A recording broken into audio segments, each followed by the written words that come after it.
फिर से वो आग बरसा दे, फिर से तूफान आने दे, तेरी महिमा से, तेरी सामर्थ से, फिर से तू अभिषेक कर दे, फिर से वो आग बरसा दे, फिर से तू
सब तेरी कब्र पवित्र आत्मा पवित्र आत्मा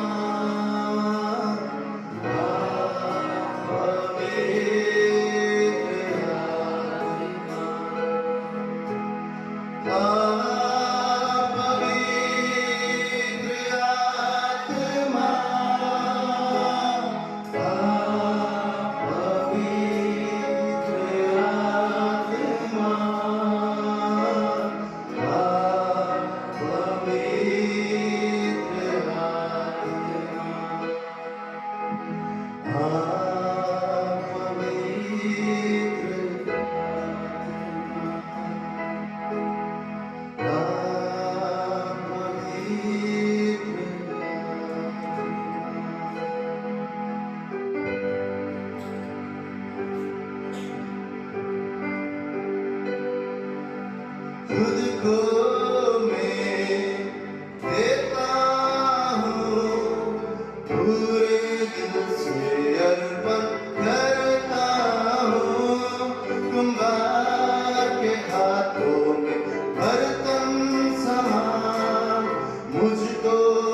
मिलकर होशाना तेरी गाते, ताली के साथ सारे जहां को सुनाते, जय जय हो तेरी, महिमा हो तेरी प्रभु सबको हम ये गीत सुनाते, हालेलुया जय जय हो तेरी, महिमा हो तेरी प्रभु सबको हम ये गीत सुनाते, मिलकर होशाना तेरी गाते, सारे जहां को सुनाते, जय जय हो तेरी, महिमा हो तेरी प्रभु सबको हम ये गीत सुनाते, हालेलुया जय जय हो तेरी, महिमा हो तेरी प्रभु सबको हम ये गीत सुनाते, चारों तरफ है घटाए, घटोरी बादल छाए, सूखे नहीं अब किनारा, तू ही हमारा सहारा, ओ चारों तरफ है घटाए, घटोरी बादल छाए, सूखे नहीं अब किनारा, तू ही हमारा सहारा, लेकर किनारे लेकर बनकर तू मांगे लेकर हम सबको पार लगा दे, हालेलुया लेकर किनारे लेकर हम सबको मांगे लेकर हम सबको पार लगा दे, लेकर हम सुना तेरी गाते, सारे जहां को सुनाते, जय जय हो तेरी, महिमा हो तेरे प्रभु सबको हम ये गीत सुनाते, हालेलुया जय जय हो तेरी, महिमा हो तेरे प्रभु सबको हम ये गीत सुनाते, सारे जहां का सहारा, डूबे हुओं का किनारा, नैया हमारी डोले, मौजों में खाए डोले, सारे जहां का सहारा, डूबे हुओं का किनारा, नैया हमारी डोले, मौजों में खाए डोले, लेकर किनारे लेकर बनकर तू मांगे लेकर हम सबको पार लगा दे, हालेलुया लेकर किनारे लेकर बनकर तू मांगे लेकर हम सबको पार लगा दे, लेकर होशाना तेरी गाते, सारे जहां को सुनाते, जय जय हो तेरी, महिमा हो तेरे प्रभु सबको हम ये गीत सुनाते, हालेलुया जय जय हो तेरी, महिमा हो तेरे प्रभु सबको हम ये गीत सुनाते, पापों के जीवन हमारा कष्टों को झेल रहा है, कैसे बचेंगे सारे, पापी है जीवन हमारे, ओ पापों में जीवन हमारा कष्टों को झेल रहा है, कैसे बचेंगे सारे, पापी है जीवन हमारा, तू ही हमारी आशा, तू ही हमारा राजा, हम सबको पार लगा दे, हालेलुया तू ही हमारा राजा, तू ही हमारा राजा, हम सबको पार लगा दे, मिलकर होशाना तेरी गाते, सारे जहां को सुनाते, जय जय हो तेरी, महिमा हो तेरे प्रभु सबको हम ये गीत सुनाते, हालेलुया जय जय हो तेरी, महिमा हो तेरे प्रभु सबको हम ये गीत सुनाते, हालेलुया जय जय हो तेरी, महिमा हो तेरे प्रभु सबको हम ये गीत सुनाते। जब पवित्र आत्मा आता है तो पापों की निरुत्तर करता है, पहले बताता है भाई ये चीज में तुम गलत हो, ये जो भी तुम कमी हो, इस जगह पर तुमको काम करना है, परमेश्वर का पवित्र आत्मा हमको निरुत्तर करता है, और इतना नहीं करता है, उस पाप से, उस गंदगी से और उस कमी घटी से हमको निकालने के लिए भी वो हमें सामर्थ्य देता है। क्योंकि हम अपने बलबूते में कुछ नहीं कर सकते। हालेलुया। आप और मुझे पवित्र आत्मा रूह पाक की अभिषेक की उस अग्नि की जरूरत है, जो अग्नि सब कुछ जला देता है जो परमेश्वर की ओर से नहीं है, और उस चीज को रखता है जो परमेश्वर की ओर से पवित्र माना जाता है। आपने सोने को देखा होगा, है ना? सोने में कितना निखार कब आता है? जब उसको आग में झोंका जाता है। जितना वो आग के द्वारा जाएगा सोना, उतना वो निखर कर बाहर आएगा। जितना हम परमेश्वर की उपस्थिति में आएंगे, जितने उसकी हुजूरी में आएंगे, जितना वो अपने अग्नि से हमें भरेगा, उतना बद्रोह निकलता जाएगा, पाप का स्वभाव निकलता जाएगा, झूठ निकलता जाएगा, घमंड निकलता जाएगा, और हम यीशु के समान बनते जाएंगे। तो आप और मुझे उसकी रूह की जरूरत है, उसके अभिषेक की जरूरत है। अभिषेक के बिना मसीह बिना सामर्थ का है, बिना बल का है, कुछ भी नहीं। एक आवाज करने वाला जहाज के समान है। अभिषेक अगर हमारे जीवन में है, हम जाएंगे ना, हमारे परछाई से भी शैतान कांपेगा। क्यों? खुदा का सामर्थ हमारे ऊपर है, खुदा का बल हमारे ऊपर है, उसका रूह पाक हमारे ऊपर है।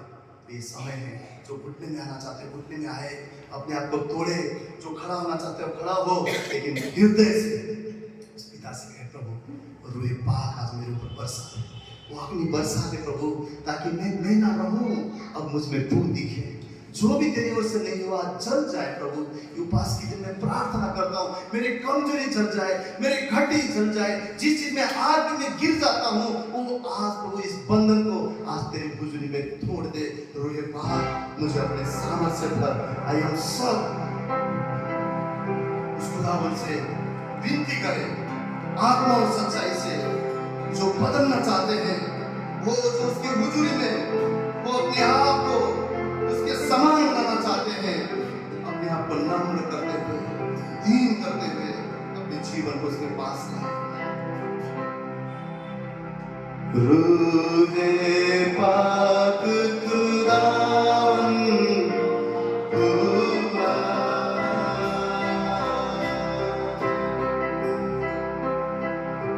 जान जिस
जब रूह आता है तो हम कहते हैं प्रभु तेरे अग्नि से मुझे शुद्ध कर। जब रूह आता है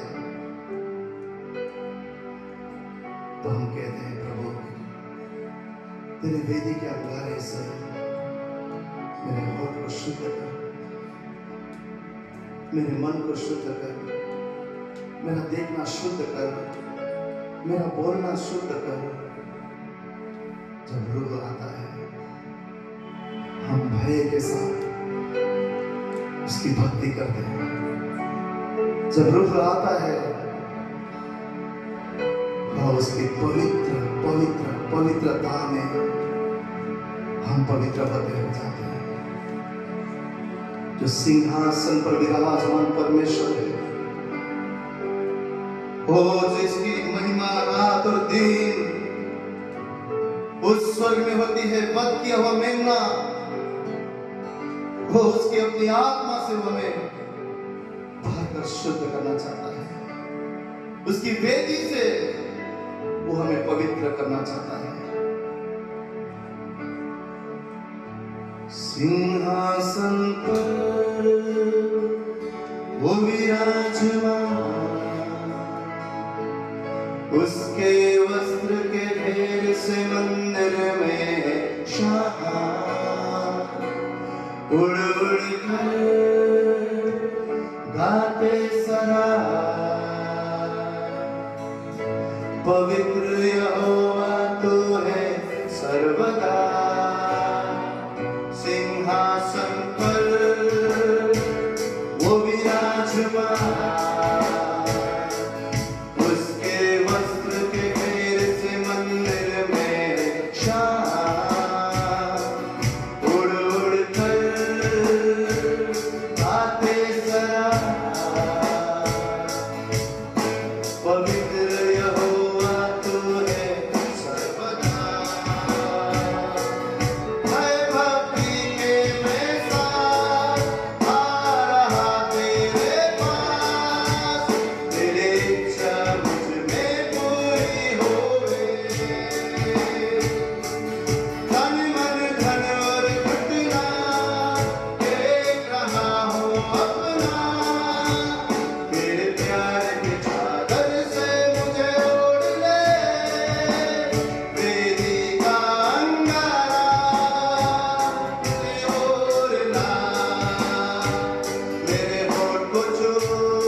वेदिका अंगारा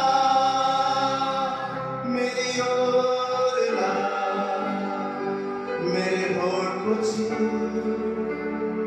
कर मेरे अधर, मेरे पाप क्षमा मुझे कर कबूल। सब से कहे वेदिका अंगारा मेरी ओर ला, मेरे होठ को छू कर मेरे अधर, मेरे पाप क्षमा मुझे कर कबूल।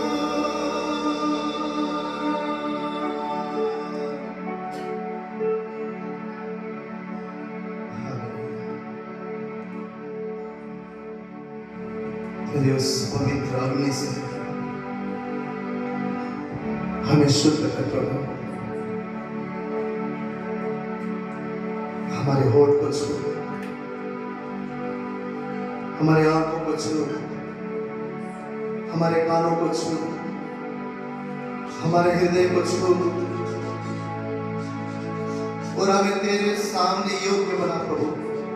हमें शुद्ध कर, वो हमें पवित्र कर, ताकि हम तेरी मर्जी को जानकर प्रभु तेरी राह पर चल सके, ताकि आखिरी सांस तक प्रभु तेरे संग संग चल सके। तेरी मर्जी को जानकर तेरी सेवा कर सके। शुद्ध कर प्रभु। तेरे पास वो सामर्थ्य है कि तेरे छूने से हम शुद्ध हो जाते हैं। तेरे पास वो शक्ति है। ओ प्रभु तू पवित्र परमेश्वर है। तेरा पवित्रता हम पर उंडे, तेरा अभिषेक हम पर उंडे, तेरे लहू से हमें शुद्ध कर यीशु राजा। हमें पवित्र कर प्रभु। अपने आप को समर्पण करते हैं, खुद को तेरे पास लेकर आते हैं। तू हमारा कुंभार है। नया आकार दे प्रभु।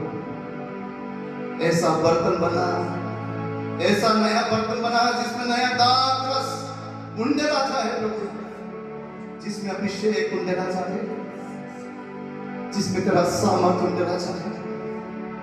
तोड़ते हैं प्रभु अपने आप को, तेरे हुजूरी में तोड़ते हैं परमेश्वर। अपने हृदय को फाड़ते हैं।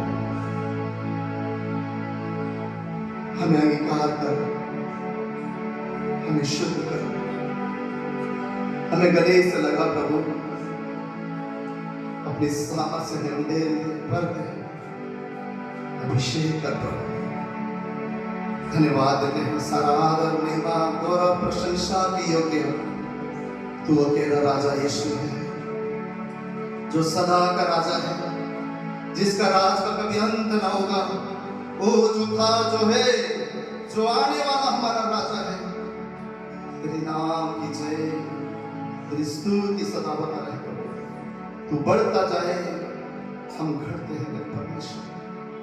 धन्यवाद। सारा आदर गौरव तुझे देते हैं। धन्यवाद करते हुए इस प्रार्थना विनती को हमारा जीवित उद्धार करता प्रभु यीशु मसीह के नाम से हर एक जन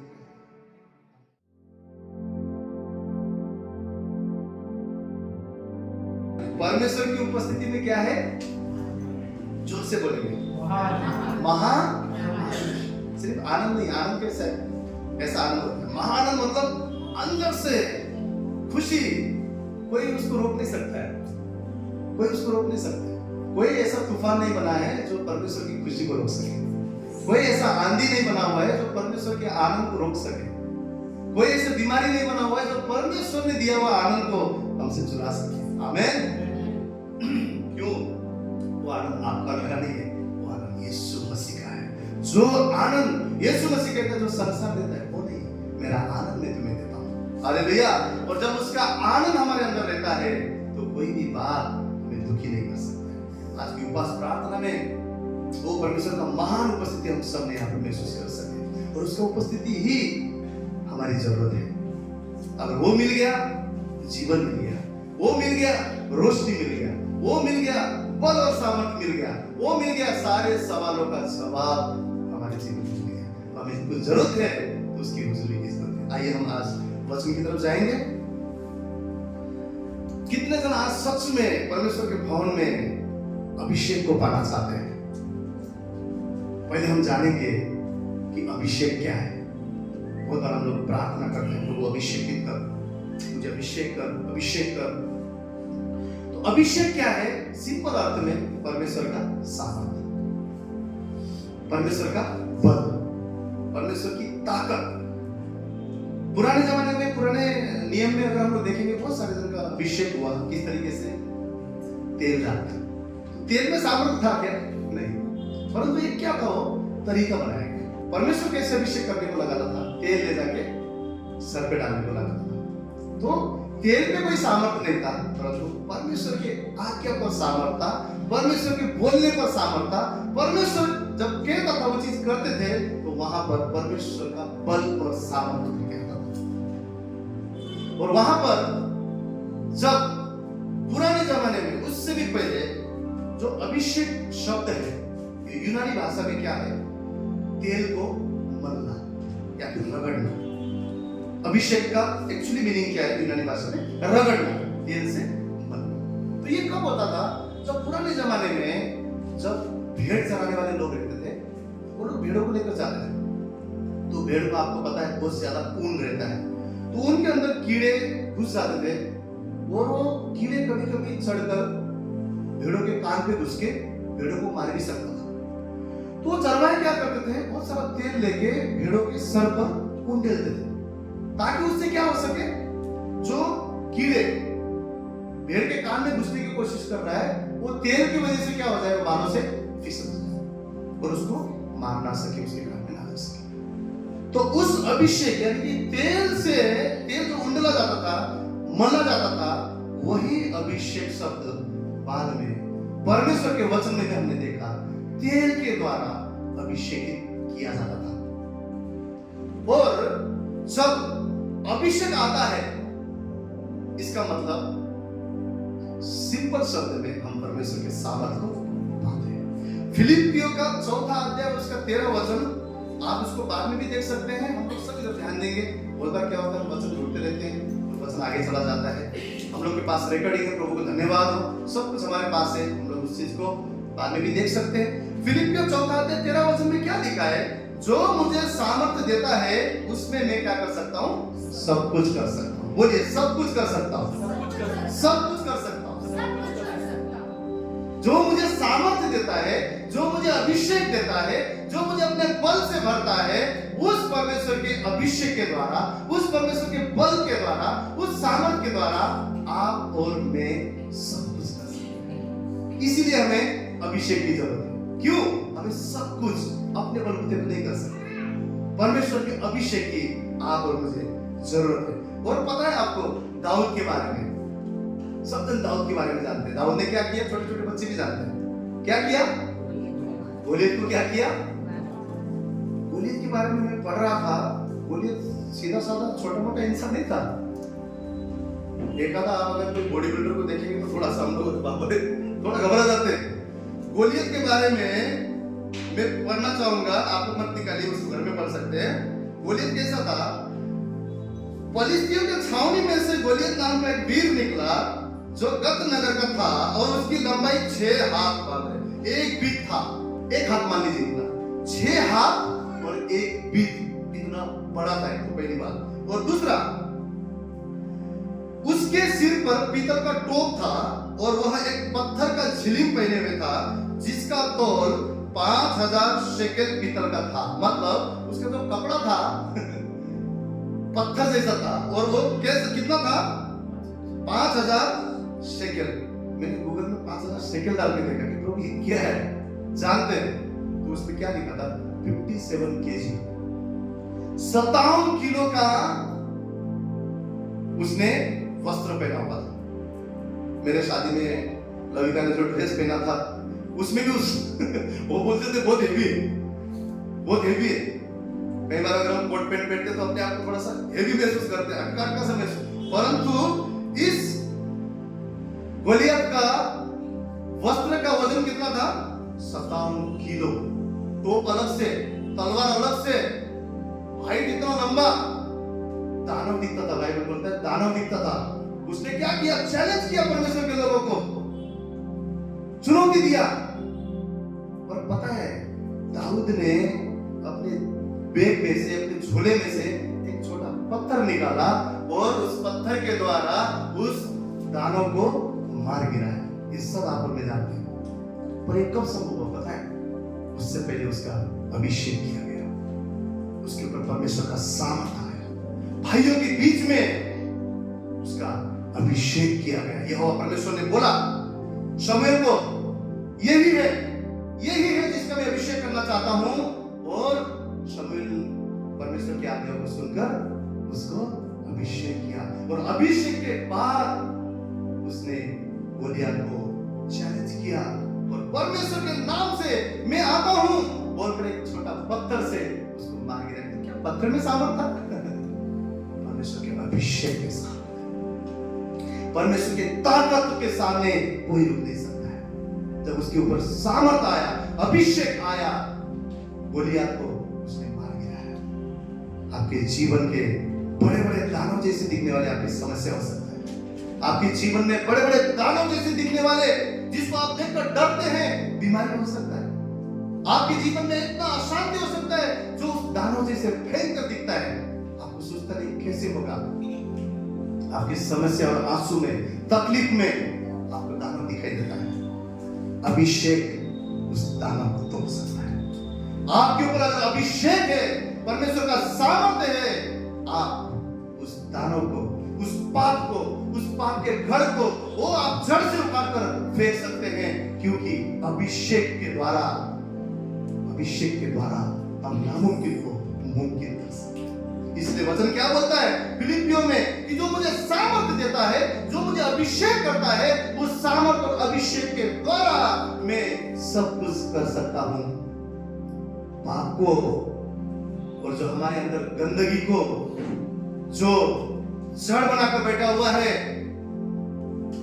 उसको आप और मैं अपनी ताकत से नहीं निकाल सकते। अभिषेक उसको निकाल सकता है। अभिषेक हमारे जीवन को सही कर सकता है। अभिषेक जो चीजें हम समझते हैं कि मुश्किल है, कठिन है, उस चीज को अभिषेक के द्वारा हम हटा सकते हैं। जब आपके अंदर अभिषेक रहेगा, दुष्ट आत्मा भागेगा, बीमारी भागेगा, तकलीफ भागेगा, बदरूह भागेगा। क्यों? क्योंकि राजा दाऊद को परमेश्वर ने अभिषेक किया। आप और मेरे जीवन में अभिषेक की जरूरत है। और आज हम जानने वाले हैं कि ये जो अभिषेक है हमारे जीवन में हम कैसे पा सकते हैं। ये हम लोग जानने वाले परमेश्वर के वचन के द्वारा। अभिषेक पाने के लिए हमको सबसे पहले परमेश्वर के इच्छा के मुताबिक, परमेश्वर की मर्जी में हमें चलना होगा। वचन को हम लोग देखेंगे, आप लोग नहीं भी निकालेंगे चलेगा। भजन संहिता 133 अध्याय का दूसरा वचन क्या बोलता है? यह तो उस उत्तम तेल के समान है जो हारून के सिर पर डाला गया था और उसकी दाढ़ी पर बहकर उसके वस्त्र की छोर तक पहुंच गया। क्या लिखा हुआ है? हारून के सिर पर डाला था। हारून का अभिषेक हुआ, हारून के सर पर तेल डाला गया और वो बहकर कहां पे पहुंचा? दाढ़ी पर और फिर वस्त्र। ये हमें क्या जताता है? हमारा सर कौन है? प्रभु यीशु मसीह, जिसका अभिषेक किया गया, जो अभिषेकित राजा है। और दाढ़ी क्या है? दाढ़ी एक परिपक्व मसीह है। क्या है? परिपक्व मसीह। परिपक्व मसीह मतलब ये नहीं यार 40 साल से मैं प्रभु में हूं। परिपक्व मसीह मतलब ये नहीं अरे बाप रे मैं तो है ना 1990 से हूं, वो बहुत मैंने देखा है, बहुत मैं चर्च से जानता हूं, बहुत मैं पास्टर जानता हूं, बहुत सारे सेवा मैंने किया है। परिपक्व मसीह नहीं। यहां पे क्या लिखा हुआ है कि हारून के सर से अभिषेक का तेल बहते हुए दाढ़ी में पहुंचा और कपड़े में पहुंचा। यीशु मसीह आप और मेरे सर हैं और वो सर का अभिषेक, यीशु मसीह का अभिषेक उन तक ही पहुंच सकता है जो वचन में और परमेश्वर में परिपक्व है। दूध पीने वाले बच्चों के लिए अभिषेक नहीं है। आज हम जानेंगे दूध पीना क्या है और परिपक्वता क्या है, अन्न खाना क्या है और दूध पीना क्या है। हम लोग अगर इब्रानियों को 5:13 में देखते हैं तो क्या लिखा है, क्योंकि दूध पीने वाले बच्चों को तो धर्म के वचन की पहचान नहीं होती क्योंकि वो बालक है। 14 वचन, पर अन्न सयानों के लिए है जिनकी ज्ञानेंद्रिय अभ्यास करते करते भले बुरे में भेद में निपुण हो गए हैं। हालेलुया। दूध पीने वाले बच्चों के लिए धर्म की वचन की पहचान नहीं है, परंतु अन्न खाने वाले क्या हो गए, बोलता है निपुण हो गए। दूध पीने वाला क्या है? बच्चे को देखा है हमारे जीवन में, जब अभी लियाना छोटी है, आशीष को भी पता रहेगा, आप में से जिनके भी बच्चे पता है, जब वो छोटे रहते हैं जो मतलब बार बार वही करते रहेंगे, ये नहीं छूना है वही छूते रहेंगे, ये नहीं उठाना है वही उठाते रहेंगे, ये मुंह में नहीं डालना है वही मुंह में डालते रहेंगे, बार बार क्षमा करते ना। परंतु जब हम मैच्योर होते जाते हैं, जब हम परिपक्व होते जाते हैं, बाइबल यही बात कर रहा है। बालक के समान दूध पीना क्या है पता है? सुबह पाप किया, शाम को क्षमा मांगा, रात को वापस पाप किया, फिर रात को क्षमा मांगा, फिर से दूसरे दिन अब नहीं करूंगा, फिर से पाप किया, फिर से क्षमा मांगा। हम लोग गोल गोल घूमते रहते हैं। यीशु मसीह ने कहा सामने के गांव में जाओ, वो जो बंधा हुआ गदही का बच्चा है ना, उसको छुड़ा के लेके आओ, क्योंकि स्वामी को उसका प्रयोजन है। जब तक हम गोल गोल से छुड़ेंगे नहीं, जब तक हम बंधन से छुड़ेंगे नहीं, जब तक हम आजाद नहीं होंगे, स्वामी आपका मेरा प्रयोजन नहीं कर सकता है, नहीं कर सकता है। दूध पीना क्या है? बार बार वही बात। परमेश्वर क्षमा करता है, उसका नेचर है, अनुग्रहकारी है, दयालु है, कृपालु है, उसका प्रेम महान है। वो अपने नेचर में, अपने स्वभाव से जब हम गलती करते, क्षमा मांगते, माफ करता है। परंतु परिपक्वता क्या है? परिपक्वता पाप को त्यागना है, छुटकारा का जीवन जीना है। परिपक्वता छुटकारा का जीवन जीना है। जब एक व्यभिचारी स्त्री को भीड़ जब मारने के लिए तैयार था, क्योंकि वो व्यभिचार में पकड़ी गई, यीशु मसीह आया, यीशु मसीह भूमि में लिखने लगा, जमीन पे लिखने लगा, कुछ लिखने लगा, और सबने अपना अपना पत्र वहीं पर छोड़ दिया और सब चले गए, किसी ने उसको मारा नहीं। फिर यीशु मसीह ने उस व्यभिचारी स्त्री को क्या बोला? जा, मैंने भी तुझे क्षमा किया, पर अब पाप न कर। इसका अर्थ क्या है? अब बालक न रहना, वही पाप मत करना। यीशु मसीह ने कहा, जा, मैंने भी तुझे क्षमा किया, परंतु अब पाप मत करना। हालेलुया। आज सबसे बड़ा समस्या क्या है? परमेश्वर क्षमा करता है, लेकिन हम छुटकारा का जीवन नहीं जीना चाहते। हम पाप को ही पकड़ के रखते हैं। अगर एक कोई पागल इंसान है जो दिमागी हालत से ठीक नहीं है, उसने उस पागलपन में किसी का मर्डर किया, और जब वो जेल हुआ, कोर्ट में उसको पेश किया गया, तो जज ने क्या बोला? ठीक है, ये दिमागी हालत से ठीक नहीं है, पागल है, मर्डर किया इसने, इसको रिहा कर दो, छोड़ दो इसको। और वो निकल गया, उसको माफी मिला। परंतु जब बाहर आया, वापस उसने मर्डर किया। तो ये क्या है? क्षमा मिला उसको, क्षमा मिला, परंतु जो पागलपन की जो बीमारी था, जो उसका हालात ठीक नहीं था, जो समस्या उसके अंदर था, उससे वो छुटकारा नहीं था। आज विश्वासी जीवन, परमेश्वर ने क्षमा किया है, परंतु उस पाप के नेचर को हमने तोड़ा नहीं है, हमारा छुटकारा नहीं हुआ है। एक वचन आज हम देखने वाले हैं, पहला पत्रस 18:19 में क्या लिखा है? क्योंकि तुम जानते हो कि तुम्हारा निकम्मा चाल चलन जो बाप दादों से चला आता है, उससे तुम्हारा छुटकारा चांदी या सोने से अर्थात नाशवान वस्तु के द्वारा नहीं हुआ। 19वां वचन, पर निर्दोष और निष्कलंक मेमने अर्थात मसीह के बहुमूल्य लहू के द्वारा हुआ है। क्या शब्द लिखा है? छुटकारा शब्द लिखा है। तुम जानते हो कि तुम्हारा निकम्मा चाल चलन जो बाप दादों से चला आता है, उससे उससे तुम्हारा छुटकारा सिर्फ क्षमा नहीं लेगा, छुटकारा चांदी सोने अर्थात नाशवान वस्तु के द्वारा नहीं हुआ, पर निर्दोष और निष्कलंक मेमने अर्थात यीशु मसीह के लहू के द्वारा। कई बार हम लोग यीशु के लहू को सिर्फ पाप धोने के लिए यूज करते हैं। प्रभु तेरा लहू दे, क्षमा कर। तूने कहा ना, मैं पश्चाताप करता हूँ, क्षमा कर। और हम क्या करते हैं? क्षमा होते, प्रभु हमें क्षमा करता है, फिर से हम वही चक्र में घूमते रहते हैं, वही चक्र में घूमते रहते हैं। और लेकिन बाइबल क्या बोलता है? यीशु मसीह का लहू सिर्फ पापों को धोने के लिए नहीं बहाया है, लेकिन छुटकारा देने के लिए यीशु मसीह का लहू बहाया हुआ है। और वो परिपक्वता से ही हमारे जीवन में छुटकारा आ सकता है। आज हमें बालक नहीं रहना है, आज हमें वही पाप में बार बार नहीं गिरना है, आज हमें उस पापों से मुक्ति को पाना है, पापों को छोड़कर अपने आप को पवित्र बनाना है।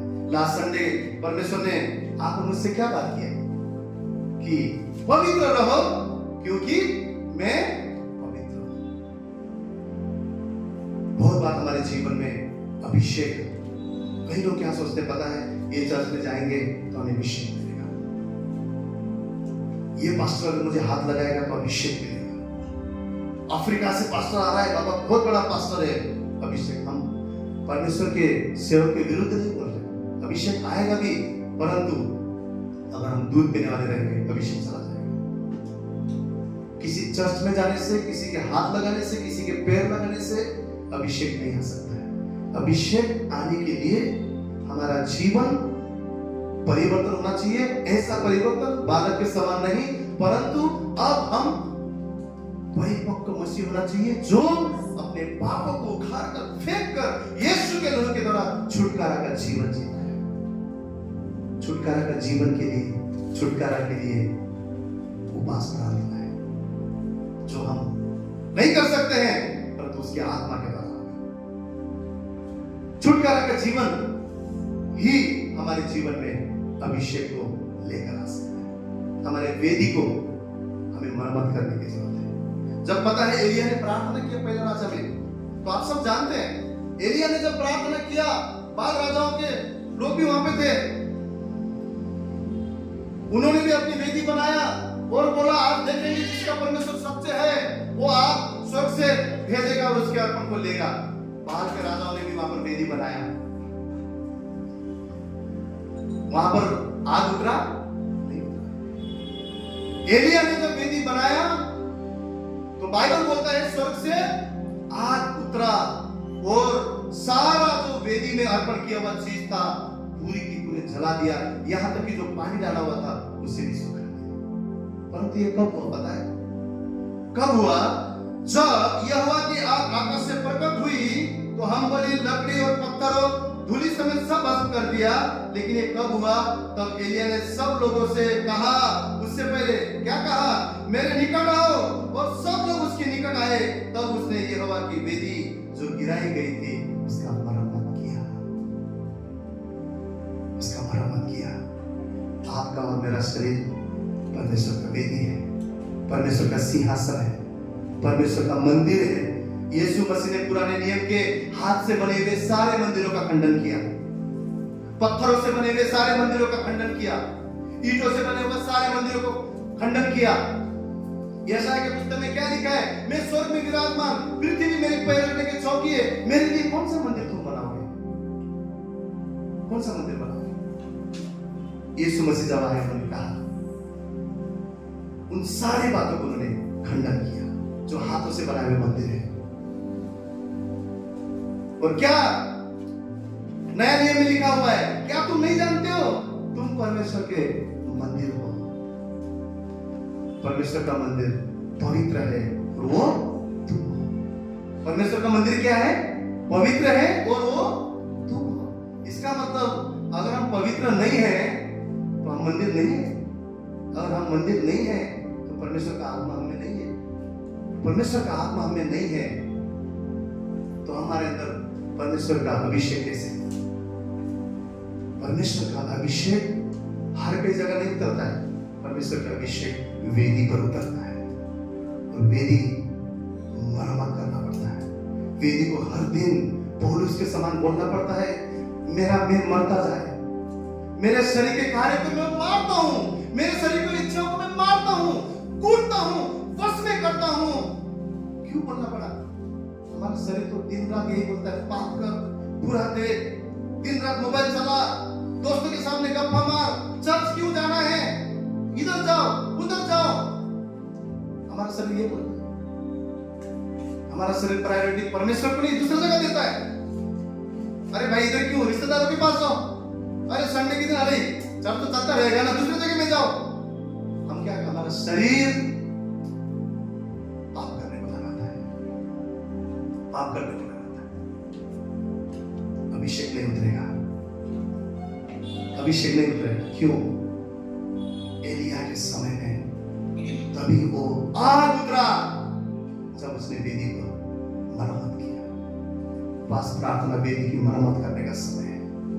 परमेश्वर केवल मुझे क्षमा नहीं, और इस पाप से छुटकारा चाहिए, इस कमजोरी से छुटकारा चाहिए। परमेश्वर ने ऐसे हमें यहाँ पे खड़ा नहीं किया है। कितने बार गिरे, कितने पाप किए हैं। परमेश्वर की हुजूरी में आकर उन चीजों को छोड़ा है, त्यागा है, क्रूस पर चढ़ाना है। 2 घंटे के सभा के लिए, 15 मिनट के, 20 मिनट के, आधा घंटा के, 1 घंटे के सेवा के लिए पूरा जीवन पवित्र रहता है। हर एक मसीह का जिम्मेवारी है, उसे अभिषेक चाहिए। अभिषेक ऐसे ही नहीं आएगा, अभिषेक छूने से नहीं आएगा, अभिषेक मांगने से नहीं आएगा, अभिषेक परिवर्तन से आएगा। हमें अपनी देवनी को, परमेश्वर के मंदिर को मरम्मत करने की जरूरत है। इस हृदय को बनाने की जरूरत है, हमें सोचने की जरूरत है। मैं पहला स्थान कहाँ देता हूँ? और मरम्मत क्या है? प्रार्थना है। यीशु मसीह के रहस्य को आप जानते हैं। यीशु मसीह ने इतने बड़े बड़े कार्य इस संसार में रहते हुए भी, एक मनुष्य होकर भी उन्होंने इतने बड़े बड़े सामर्थ्य कार्य क्यों किया? भोर को उठकर अकेले वो पहाड़ पर जाते थे और पिता से घंटों प्रार्थना करके बात करते थे। प्रार्थना वो नहीं है जो हम मिलकर वो आधा घंटे का प्रार्थना करते हैं, वो है प्रार्थना, लेकिन वो संगति का प्रार्थना है। परंतु व्यक्तिगत हमारा प्रार्थना, कितना देर हम परमेश्वर से बात करते हैं, कितना समय हम परमेश्वर के साथ बिताते हैं, कितने समय हम परमेश्वर को बोलते प्रभु आज का छुट्टी मैंने तेरे लिए लिया है। कितने बार हम बोलते प्रभु आज मैं ये चीज को नहीं करूंगा, परंतु मैं तेरे वचनों को लेकर बैठूंगा, प्रभु तेरी हुजूरी में बैठूंगा। कितने बार हम अपने आप को बोलते हैं? सुबह से लेकर रात तक सोचिए कितने समय हम प्रभु के वचन को देते हैं, कितने समय हम आराधना करते हैं, कितने समय हमारा व्यक्तिगत रिश्ता परमेश्वर के साथ जुड़ा हुआ है। नहीं जुड़ा हुआ है, नहीं जुड़ा हुआ है। क्यों? हमें वेदी की परवाह नहीं है। हम सोचते हैं ऐसे अभिषेक आ जाएगा, हम सोचते हैं ऐसे सामर्थ्य आ जाएगा, नहीं आएगा। जब पौलुस का जहाज टूटा, कैसे तो भी तैर के वो लोग एक टापू में गए और उन्होंने लकड़ी जमा किया, आग लगाया, सांप निकल के बाहर आया।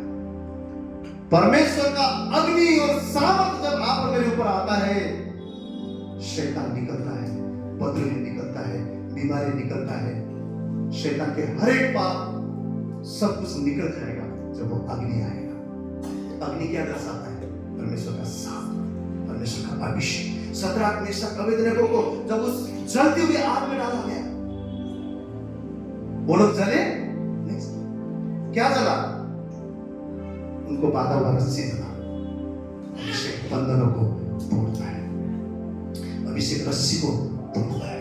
जिस चीज में आप फंसे हुए हैं, जो आशीष आप तक पहुंचा हुआ नहीं है, जो परमेश्वर का योजना आप तक पहुंचा हुआ नहीं है, वो चीज अभिषेक के द्वारा आपके जीवन में प्राप्त होगा। आश्चर्य के काम आपके जीवन के द्वारा होगा। केवल आपका जीवन परिवर्तन नहीं होगा, परंतु जहां जहां आप जाएंगे अभिषेक ऐसा आपके ऊपर रहेगा, आपकी छाया देखकर भी लोग चंगे हो जाएंगे। ये मैंने कहा, बाइबल कहता है अभिषेक पाने के लिए घंटों घुटने गाना पड़ेगा, घंटों प्रार्थना करना पड़ेगा। कहां पे गलत है हम किस चीज पे हमारा लत लग चुका है उसे तोड़ना पड़ेगा। आज के दिन में मोबाइल, सोशल मीडिया लत बन गया है। लोग मोबाइल ऐसे देखते, कुछ नहीं भी होगा तो ऐसे देखते जैसे उसमें करोड़ों रुपए खजाना कुछ तो नहीं मिल रहा है। सुबह से लेकर रात तक हो सकता है उसकी वजह से आपका वेदी करना है, आपका वेदी मरम्मत करने की जरूरत है। कोई लोग दूसरे की बातों में इतना व्यस्त है, परमेश्वर के लिए समय नहीं है। कोई लोग सीरियल में, टीवी में, आजकल क्या आया वो नया, उस सीरियल से भी आगे कुछ तो है, एन से आता है, नेटफ्लिक्स या कुछ तो ऐसे कुछ। इतने चीजों पर लोग फंसे हुए हैं, लत लग चुका है। कई लोग तंबाकू का लत है, सिगरेट का लत है, दारू का लत है, लत पड़ चुका है। क्षमा मांगा फिर से किया, कोई व्यभिचार में फंसे हुए, क्षमा मांगा फिर से किया। परंतु आज परमेश्वर का अभिषेक अगर हमको पाना है तो प्रभु कहता है वो आग जरूर उतरेगा, वो ताकत जरूर आएगा, वो सामर्थ जरूर आएगा। क्योंकि पिता ने कहा तुम बुरे पिता होकर अपने बच्चों को भली बात देते हो, तो मैं पिता जो इतना अद्भुत हूं, मुझसे मांगोगे तो मैं सामर्थ क्यों ना दूंगा, मैं अभिषेक क्यों ना दूंगा। तो वो अभिषेक उसी जगह पर आएगा जहां पर वेदी की मरम्मत होगी। हालेलुया। शद्रक, मेशक, अबेदनेगो इतना ज्यादा सामर्थी, इतना ज्यादा, उन्होंने क्या बोला पता है? आप जानते हो, हमारा परमेश्वर हमें बचाएगा। अगर नहीं भी बचाया, अगर नहीं भी बचाया तो भी इसकी मूर्ति के सामने झुकेंगे। इसका अर्थ क्या है? कुछ भी हो जाए, मेरा समस्या जाए ना जाए, फिर भी मैं इस पाप नहीं करूंगा।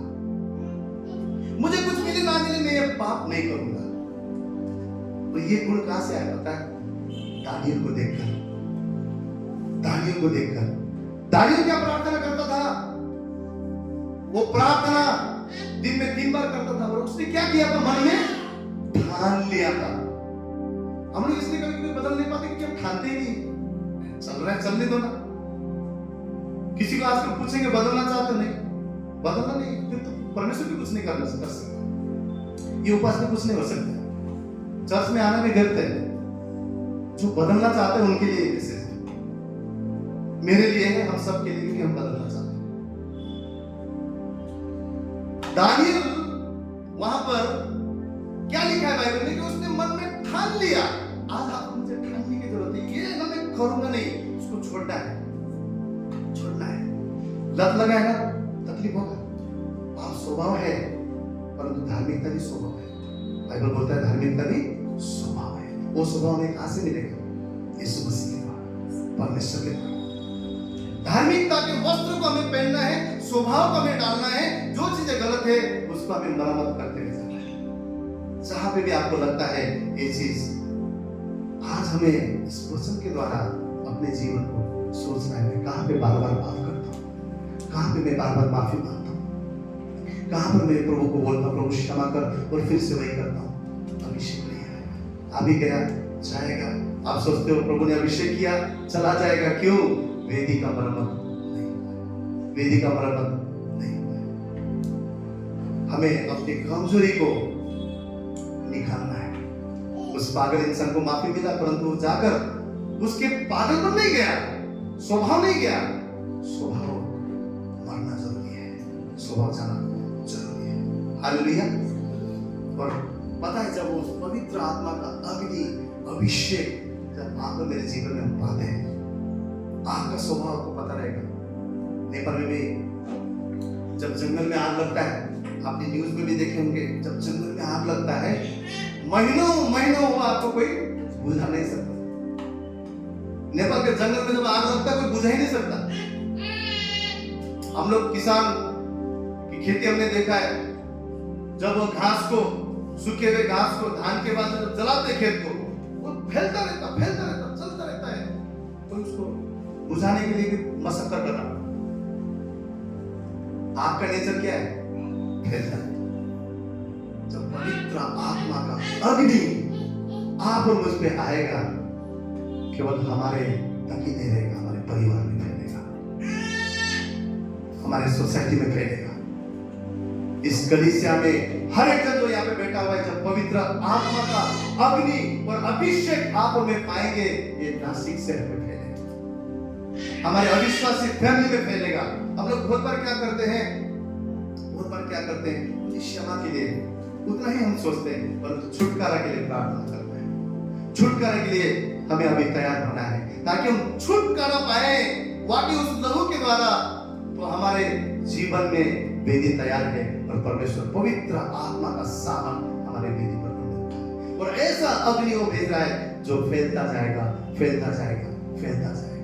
ये कलीसिया आने वाले दिनों में ऐसे सामर्थ और अग्नि से भरेगा कि आप और मेरे द्वारा परमेश्वर का अग्नि फैलता ही जाएगा, फैलता ही जाएगा। हालेलुया। और वो अग्नि जब हमारे ऊपर आएगा, सबसे पहले वो हमको शुद्ध करेगा, फिर हमारे घरों को जलाएगा। जो भी वो अननेसेसरी बातें हैं, जो भी पाप है, जो भी वेदी है, जो भी गड़बड़ी है, हमारे अभिषेक के द्वारा जो परमेश्वर ने हमें दिया है, उस अग्नि के द्वारा हमारा घर शुद्ध होना शुरू होगा। हम में से हर एक के ऊपर जब परमेश्वर का अग्नि आएगा, सामर्थ आएगा, ये कलीसिया के द्वारा कहीं और लोग शुद्ध होना शुरू होगा, वो आग फैलना शुरू होगा। हालेलुया। तो परमेश्वर का अभिषेक वही वेदी पर उतरने वाला है, जिसने जो वेदी का मरम्मत हमने किया। अगर आपने और मैंने वाकई ये ठान लिया है दानियल के समान कि नहीं, इस पाप को अब मैं नहीं करूंगा, इस बेविचार को अब मैं नहीं करूंगा, इस गपशप को अब मैं नहीं करूंगा, इस झूठ को अब मैं नहीं करूंगा, इस जो लत लग चुका है, इस लत को मैं छोड़ूंगा, प्रभु को पहले स्थान दूंगा, परमेश्वर के लिए मैं जीऊंगा, परमेश्वर के लिए समय दूंगा, उसकी हुजूरी में हम आएंगे, अपनी वेदी की मरम्मत करेंगे। परमेश्वर हमारे जीवन में जरूर एलिया के समान उस आग को भेजेगा, अभिषेक को भेजेगा, और हमारे जीवन को ऐसा सामर्थ्य बनाएगा।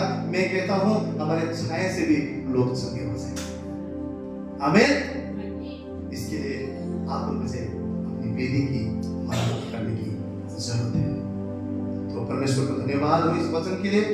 प्रार्थना करता हूं परमेश्वर ने जैसे इस वचन के द्वारा सबसे पहले मुझसे बात किया है और हम सबसे बात किया है, हम सब उस पाप में खोए ना रहे, उस पाप में बार बार गलती करके उस बालक के समान न बने, लेकिन अब हम एक परिपक्व मसीह बने जो परमेश्वर के यीशु मसीह के लहू के द्वारा छुटकारा का जीवन जीता है, और सदा अपने वेदी की मरम्मत करते रहे, ताकि इस वेदी पर परमेश्वर की आग उतरता रहे, इस मंदिर पर परमेश्वर की कब्जा होता रहे, अभिषेक आता रहे, और हम परमेश्वर की मर्जी को जानकर आने वाले दिनों में आश्चर्य के बड़े बड़े कार्य आपका द्वारा कर सकें।